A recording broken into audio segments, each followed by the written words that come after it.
Welcome to another edition of From the Front Lines, where we discuss both the day-to-day and one-of-a-kind issues facing real estate managers. In this special bonus episode, we welcome Principal Deputy Assistant Secretary Richard J. Monocchio from the Office of Public and Indian Housing in the U.S. Department of Housing and Urban Development to discuss the Housing Choice Voucher Program and property manager participation. Welcome to the podcast, Mr. Monocchio. Thank you, Todd. Happy to be here. Can you first introduce yourself and tell us about your role at HUD? Sure. So I, as you mentioned, am the Principal Deputy Assistant Secretary, which means that my division oversees housing assistance to about 3.5 million Americans, many of whom are the most vulnerable that we serve: families with children, people with disabilities, the elderly. We also are involved in funding housing development and construction, and inspecting all of the assisted properties in the country as well. And it also includes running some of the social service programs like Family Self-Sufficiency and the Ross program and Jobs Plus. So it is the one department, I think, in the government that serves those with the greatest need. Now, explain the Housing Choice Voucher Program. Many of our listeners are familiar with the program, but maybe not today's version. So what's this program all about, and how does it work for qualified renters? So we're actually at our 50th anniversary this year. So in my opinion, it's been the most successful housing program created because it does a few things.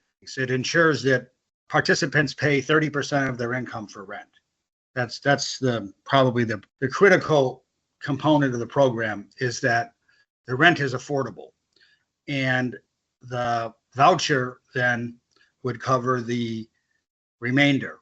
The reason why it's so critical is only 1 in 5 households in the country that qualify income-wise for a voucher actually receive it because of the level of the appropriation. So, that says a couple of things. It says that it's a lifeline for millions, but it also speaks to the outstanding unmet need we have in this country for rental assistance and a greater supply of housing. How does the HCV program work for landlords and property managers? So the way it works is the landlord or the property manager works with the individual public housing authority. HUD provides the funding to about 2,000 authorities who participate in the voucher program.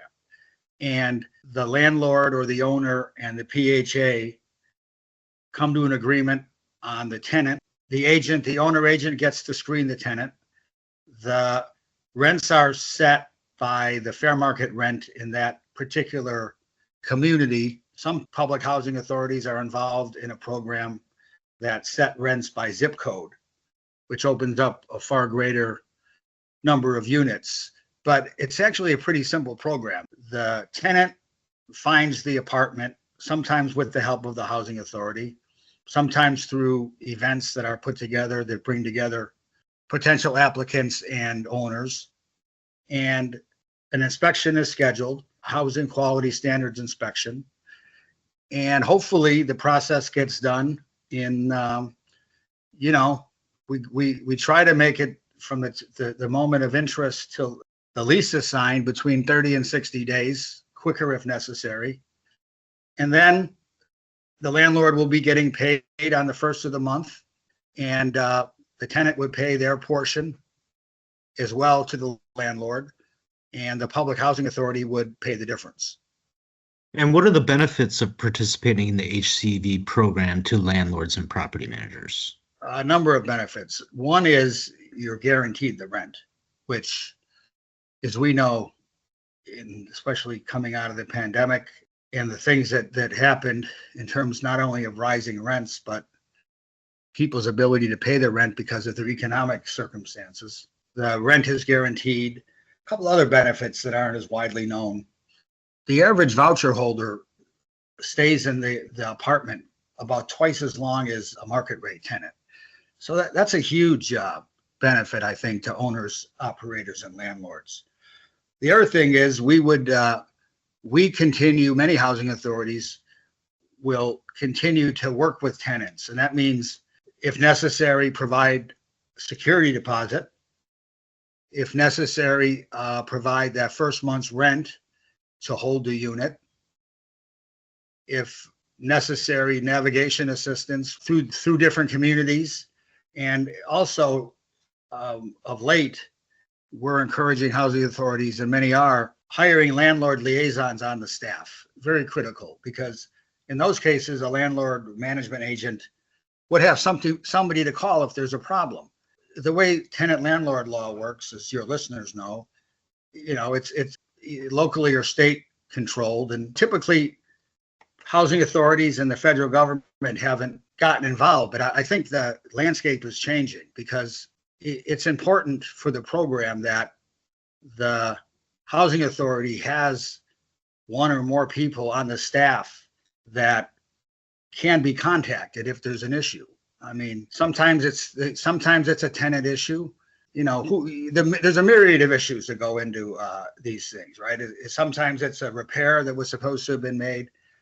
But the point is that we want to see voucher holders stay housed. And the best way to do that is to keep landlords, owners, and management agents happy with the program. So I think that's the biggest change in the last few years, as the government, the local government, and the federal government, for that matter, have gotten more involved in that process. And I think it's a good thing, because it cuts through a lot of the red tape. What else has HUD been doing to improve the HCV program for property managers? Yeah, a number of things. We know that rents rose precipitously after the pandemic. And that means that the voucher, which, as I mentioned, is set by the area fair market rent, wasn't as competitive as it once was. So in the last 2 years, HUD has increased fair market rents by a total of 23%.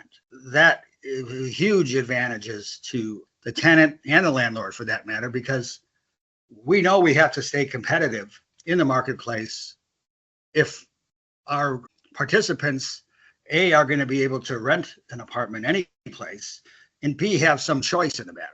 I think the biggest improvement has been the loosening of some of the rules and allowing housing authorities more flexibility to do the things that I mentioned earlier, like pay security deposits, hire landlord liaisons, have somebody on staff that has MLS credentials, for example, becoming far more sophisticated as it comes to the rental market, so that we can stay competitive. That's the main choice. And also trying to simplify the program as much as possible is important.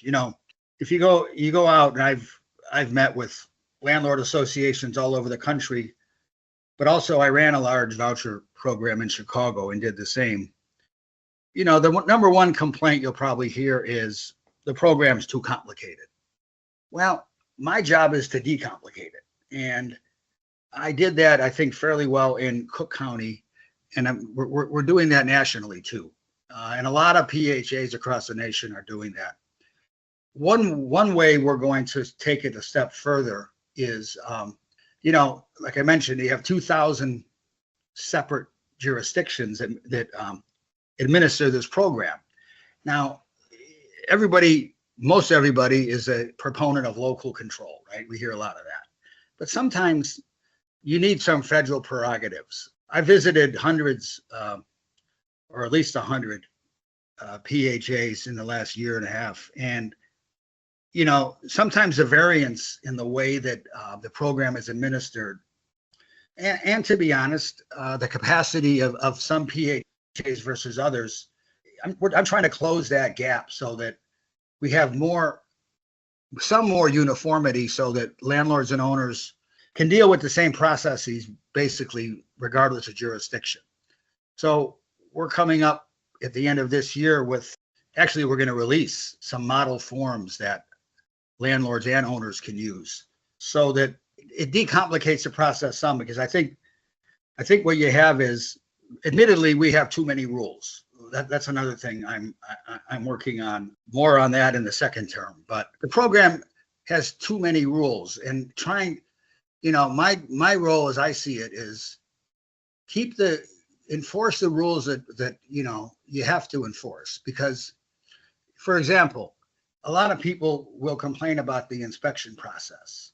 Now, I'm one that believes in having an inspection. I was a building commissioner in Chicago, and I saw firsthand the difference between a unit that was inspected as part of a government program and a unit that wasn't inspected. So the difference in many cases was stark because, I hate to say it, but in a lot of those cases where there was no local or no government oversight, you would have people living in some very terrible conditions. And by the way, paying 60 or 70% of their income for rent. But we want to make the process easier to navigate. So technology is playing a big role in this, making it so the inspections can be agreed to online, even video inspections. We saw a lot of that during the pandemic. That continues. Use of portals, tenant portals and landlord portals, I think is going to be a critical advancement as we go forward, and getting to the day where everything can be done electronically. Today, it still requires, some hard forms because it's expensive to digitize, but we're doing our best in that regard. And I know housing authorities are too. So I think that's the good news is the program's only going to become more effective as we do these things. And when it comes down to it, where does HCV fit in helping to improve access to quality housing? Well, HCV's, I think, the key program. I mean, you look at the number of people now in this country that have what are called worst case housing needs, and that means they're paying either more than 50% of their income for rent or living in substandard housing. I think that number is now 22 million. That's not right. Okay, in a country of this wealth, to have that many Americans struggling, deciding 1 month, should I pay the rent or buy food? That's wrong. And this program deals with that directly by making it so that the participant pays 30% of their income for rent. This is by far the best homeless prevention program and housing stability program ever created. In all honesty, it needs to grow. But I would say this, that an important corollary to that is it's not just on the demand side. We need to increase supply of housing in this country. I'm a strong believer that has driven up housing costs here, the supply issue. We've had really a federal disinvestment in housing, I would say, over the past 40 or so years. And that needs to change. This administration has a proposal to do that. And I think, symbolically, it's important to note that the first president in 50 years to even mention housing in his State of the Union address was President Biden. We see the issue of housing now either number 1 or 2 on public opinion polls. So the fact is that this issue now has resonated, that this crunch has resonated up through the economic ladder. So we now have middle class folks, middle income folks that are having the same issues that very low income people have had for a very long time.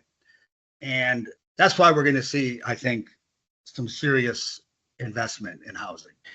And what does a landlord or property manager listening to today's episode need to do to begin participating in the Housing Choice Voucher Program? The best thing you can do is go to the website of the local housing authority, because there's a wealth of information. Usually you'll find the contact person, you'll find a way to list the apartment, you'll get a sense of what the rents are, you'll get a sense of how long the process takes. If that doesn't work, I also encourage people to contact their local HUD field office. We have field offices throughout the country that are very involved in not only recruiting landlords to the program, but working with landlords. So the Public Housing Authority would be the first place to go, and then to the HUD regional office if more assistance is needed. Thanks for joining us, Mr. Monocchio. Thank you. Visit irem.org for more knowledge to take on real estate management's most dynamic challenges. That's www.irem.org.